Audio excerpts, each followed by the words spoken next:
안녕하세요. 박사훈TV 네 번째 인사드리겠습니다. 지난 7월 15일 날 박사훈TV 세 번째 영상을 통해서 수익난 중국 펀드 부분 환매를 제안을 했었습니다. 다달이 적립식으로 이체되는 금액 또는 원금은 유지하고 수익이 난 그 금액만 부분적으로 환매를 하자, 펀드 매도를 하자라는 말씀을 드렸었고요. 그 공지를 보시고 환매를 실행하시고 또 피드백을 주셔서 더욱 힘이 나기도 했습니다. 중국 펀드가 없으신 분들도 계셨습니다. 제가 채널을 통해서 단체를 공지하다 보니까 중국 펀드가 없는 분들도 개인적으로 문의를 주셨는데요. 오늘 영상 끝까지 보시고 어떠한 펀드든 간에 펀드를 어떻게 수익을 관리하고 그 수익 난 돈들을 어떻게 또 관리하는지, 왜 부분 환매라는 방식으로 펀드를 관리하고 있는지 내용들을 꼭 숙지해 주셨으면 좋겠습니다. 저는 때만 되면 수익금을 부분적으로 환매를 했었습니다. 수익 금액을 환매해서 채권형 펀드로 옮기거나 또는 1년 안에 써야 될 돈이 있다라고 하면 3개월이나 6개월 정도의 단기 자금으로 특판 RP라는 것으로 2.7% 정도 되는 RP의 돈을 안내를 드렸었던 경우들도 있었고요. 작년 11월에 제가 상평통보라는 카톡 채널로 보내드리는 칼럼으로 달리는 말에 올라타지 말고 뛰어내리지도 말고 라는 글을 썼었는데요. 그 당시에 미국 주가가 사상 최고치를 기록하고 연일 상승하고 있을 때, 미국 경기도 굉장히 좋았을 때 장밋빛 전망으로 미국 전망, 글로벌 주가가 굉장히 좋을 거다라는 얘기들이 많이 있었지만 종잣돈을 한꺼번에 투자하거나 그러지 말고 적절하게 수익을 관리하자라는 취지로 글을 드리기도 했었죠. 달리는 말에 올라타야 하지 않을까? 왜 부분 환매를 할까? 라는 생각을 하시는 분들도 계시겠습니다. 달리는 말에 올라타라. 바로 투자 전략으로서는 듀얼 모멘텀 전략이라고 있습니다. 실제로 수익률도 꽤 좋았었던 전략이긴 한데요. 우리가 움직이고 있는 물체의 추진력, 관성에 힘이 생기는 것처럼 이미 주가가 가격이 좋은, 올라가고 있는 그런 주가들의 모멘텀 전략을 통해서 그런 주식들을 사야 돈을 번다, 수익을 낸다 라는 그런 전략이기도 했습니다. 그런데도 불구하고 저는 요즘에 핫한 기술주와 헬스케어, 주식형 펀드를 부분 환매를 또 권유했습니다. 지난 23일, 24일 날 부분 환매를 권유했는데요. 지금 말씀드렸던 펀드, 보이시는 것처럼 피델리티 글로벌 테크놀로지, 그리고 한화연금저축 글로벌 헬스케어, 이러한 바이오 헬스 IT 기업들이 편입되어 있는 기술주가 최근에 굉장히 뜨겁지만, 저는 지금 한 4, 5년 동안의 누적 수익률로 21% 정도 됐다라고 하면 조금은 보수적으로 수익 금액만 환매하자라고 또 제안을 드렸고요. 수익 금액은 90만원, 100만원, 5만원 정도로 크진 않지만 매월 적립식으로 이체되는 금액에서 수익을 낸 금액이지만 한 번 정도는 수익 환매하고 가자라고 제안을 개별적으로 카톡을 통해서 안내를 드렸습니다. 요즘 핫한 주식 섹터, 대표적인 성장주임에도 불구하고 말이죠. 미래에 안정적인 수익을 낼 수 있는 미래 장밋빛 전망, 좋은 전망들이 있는 그런 테마들, 그런 섹터들을 바로 이제 성장주라고 합니다. 저는 수익금 환매는 보수적인 투자라고 이야기합니다. 수익만을 쫓는 투자이기 전에 가정경제는 우리가 함께 관리하는 재무 관리의 측면에서 투자를 접근하고 있기 때문에 그렇습니다. 코로나로 전 세계 주가가 폭락하던 3월 13일 날 제가 그 전부터 이제 적절하게 수익을 관리하자, 수익 난 거는 빼서 채권형 펀드나 리츠로 돈을 따로 관리하자라고 말씀을 드렸었는데, 실제로 주가가 코로나 위기로 어려운 그 시기로 폭락하던 3월 13일 날 즈음에 전액 환매했었던 문자들을 몇 분들의 문자를 보면서 고객들께서 환매를 하시면 저한테 톡으로 증권사에서 연락이 오거든요. 근데 그 전액 환매하는 문자를 보면서 조금은 안타까움 마음이 들었었고요. 안타까움이 많이 들었죠. 왜냐하면 주가가 그 당시에 거의 20%, 30% 정도 폭락을 하는 손실을 확정을 짓는 단계였었기 때문에 제가 안타까웠었지만 두 번째로는 궁금함이 교차됐습니다. 이분에게 이 돈은 어떠한 돈이었을까라는 궁금함이 교차가 됐었던 거죠. 투자에서는 체계적인 위험과 비체계적인 위험이라는 두 가지의 학문적인 또 투자 전략적인 그런 분류가 있습니다. 체계적인 위험은 개인적인 상황으로 비교해보면 코로나로 비유할 수 있습니다. 누구나 피해갈 수 없는 위험. 그것을 개인적으로 봤을 때는 코로나로 인해서 모두가 겪는 어려움이다라고 볼 수 있을 텐데요.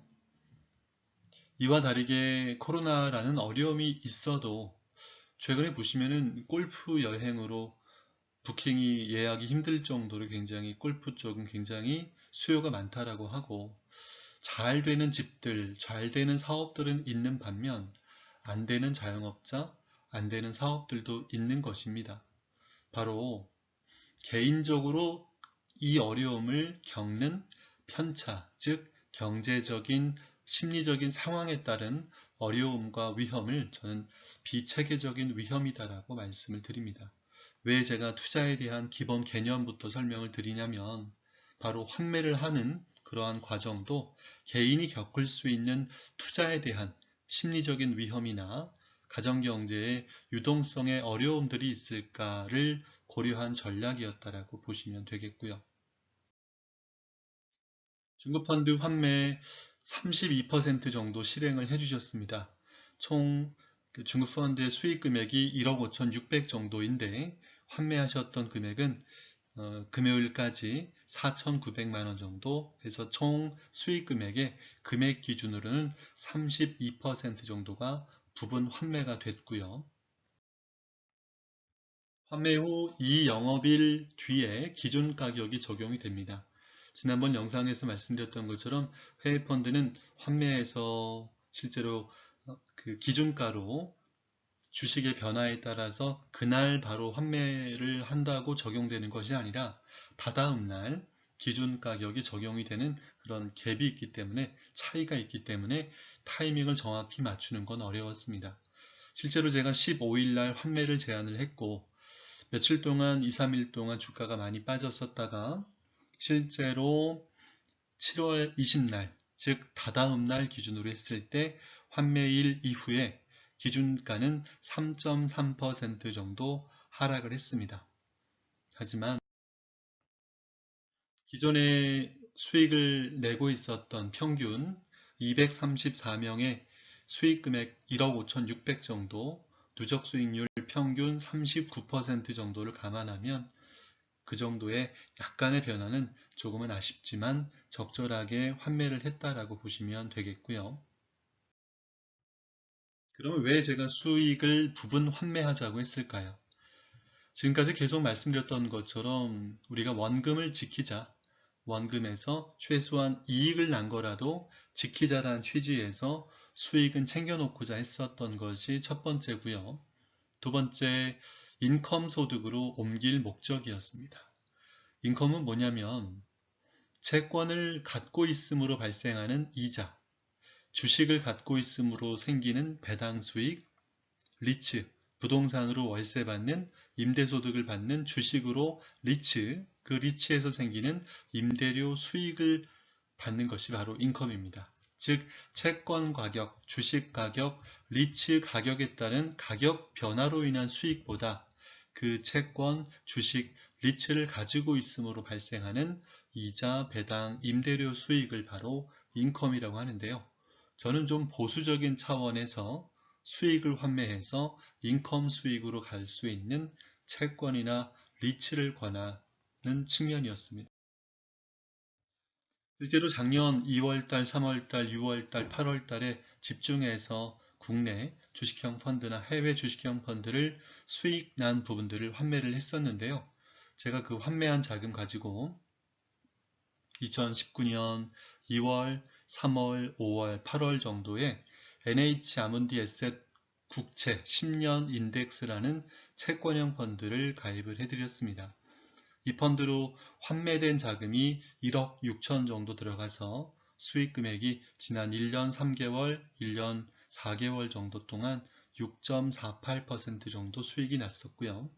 다시 한번 말씀드리지만 이것은 수익을 내기 위한 것을 목표로 채권형 펀드를 가입한 것보다는 다른 주식형 펀드를 통해서 수익이 난 부분을 안정적으로 보유하고 확보하고자 채권형 펀드를 안내를 드렸습니다. 반면 상업용 부동산에서 임대소득을 받는 리츠의 경우 작년 10월 달부터 제가 꾸준하게 권했었는데 최근에 오히려 주가는 굉장히 오르고 있지만 코로나 위기로 이후에도 주가는 굉장히 오르고 있지만 리츠는 상대적으로 주가가 덜 오르거나 빠져 있는 상황입니다. 그러한 상황에서 최근에 아시다시피 SK바이오팜 같은 공모주 펀드의 그런 수익을 보면서 따놓은 상한가라고 따상이라는 말이 유행할 정도로 그런 수익들을 많이 보다 보니까 리츠 같은 안정적인 인컴 자산에는 관심이 적어지기도 했습니다. 저는 아직도 이 리츠에 대한 관심을 꾸준히 갖고 있고 꾸준히 리포트를 검색하고 연구 자료를 보면서도 안정적인 자산으로서 리츠를 꾸준하게 여러분께 권해드리고 있습니다.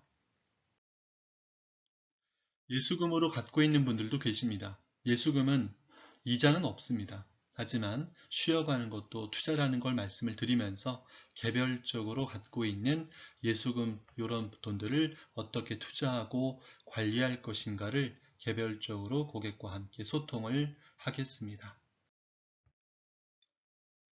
카카오톡 채널이 있죠. 카카오톡에서 검색하실 때 함께 키워가는 자산관리라고 검색하면 카카오 채널이 있습니다. 제가 이제 이런 공지를 드리고 하면 저에게 유튜브에 댓글을 남기시거나 저에게 개인적으로 카톡을 보내시는 경우들이 있는데 앞으로 펀드에 대한 소통은 카카오톡 채널로 진행을 하도록 하겠습니다. 자산 현황을 보내드리고 리뷰하겠습니다. 아까 말씀드렸던 것처럼 안정적으로 수익을 확보하고 그런 돈들을 리츠나 ETF나 또는 2차전지 같은 ETF로 제가 권해드렸었는데요. 예수금을 어떻게 관리하고 투자할 것인지는 자산 현황을 보내드리면서 저랑 함께 리뷰하도록 할 테니까 이 영상을 보시고 자산 현황이라고 네 글자를 남겨주시면 아래 보이는 것처럼 자산 현황을 이미지로 캡처를 떠서 제가 여러분께 보내드리겠습니다. 앞으로의 계획은 저는 핵심으로 글로벌 포트폴리오 TDF라는 펀드를 통해서 글로벌 자산 배분 포트폴리오를 진행을 하려고 합니다. 핵심입니다. 모든 것을 수수료만 따져서 ETF로나 주식으로만 할 수 없다라고 보고 저는 지속 가능한 투자의 핵심으로 TDF를 수년 동안 지켜보고 분석하면서 최근에 결론을 내렸습니다. 저비용으로 안정적인 운용 성과를 낼 수 있는 TDF를 다양한 회사들마다 분석해서 최종적인 결론을 내어드렸으니까 다다음번 영상에서 제가 안내를 드리겠고요. 가운데 보시는 TDF라는 글로벌 자산 배분 펀드가 가장 핵심이 되고 오른쪽, 왼쪽 아래에 있는 위성 펀드들은 국내 ETF나 공모주 펀드 그리고 달러를 통한 해외 주식으로 해지하지 않고 환율 변화에 따른 위험 부담을 해지라는 방식으로 2% 정도 되는 비용을 들여서까지 해지하지 않고 달러로 해외 주식을 사는 방식을 권하고요. 세 번째, 아까 말씀드렸던 인컴 형식의 리츠를, 국내외 리츠를 안내를 드리겠습니다. 박상훈TV는 투자 관리용입니다. 펀드와 ETF, 퇴직연금, 연금저축을 저를 통해 가입했던 분들에게 관리를 목적으로 저는 이 영상을 제작하고 있습니다. 기본적인 계획을 말씀을 좀 드리겠습니다. 이제 마무리할 때가 된 것 같고요. 사실적인 고객의 데이터를 기반하겠습니다. 두 번째, 공과를 균형 있게 솔직하게 고백하겠습니다. 세 번째, 트렌디한 정보를 소개하면서 쉽게 투자에 대해서 관심을 가질 수 있는 정보를 더해드리겠습니다. 네 번째, 누구나 굳이 내 펀드가 아니어도 이 내용들이 도움이 되실 수 있을 정도로 여러분에게 좋은 정보가 되도록 하겠습니다. 다른 사람들은 요즘에 어떤 관심들을 갖고 계실까요? 제가 이 영상을 준비하면서 증권사의 홈페이지의 검색어 순위를 봤는데요. 첫 번째가 HTS 홈 트레이딩 시스템이라고 컴퓨터로 주식을 하는 그런 프로그램이죠. 두 번째, 다섯 번째, 여섯 번째, 아홉 번째를 보니까 공모주에 대한 관심들이 아직도 있습니다. 6월 23일 날 공모주 사전 청약을 했었고요. 실제로 7월 2일 날 상장돼서 4번 상한가로 4배가 될 정도로 주가가 많이 오르다 보니까 아까 말씀드렸던 대로 따놓은 상한가 해서 공모주에 대한 관심들이 꾸준한데요. 하반기에 카카오 페이지, 또 빅히트 엔터테인먼트 같은 정말 좋은 회사들이 앞으로 꾸준히 상장이 예정되어 있습니다. 하반기 국내 주식은 공모주 펀드 위주로 투자를 저도 꾸준하게 권하겠습니다.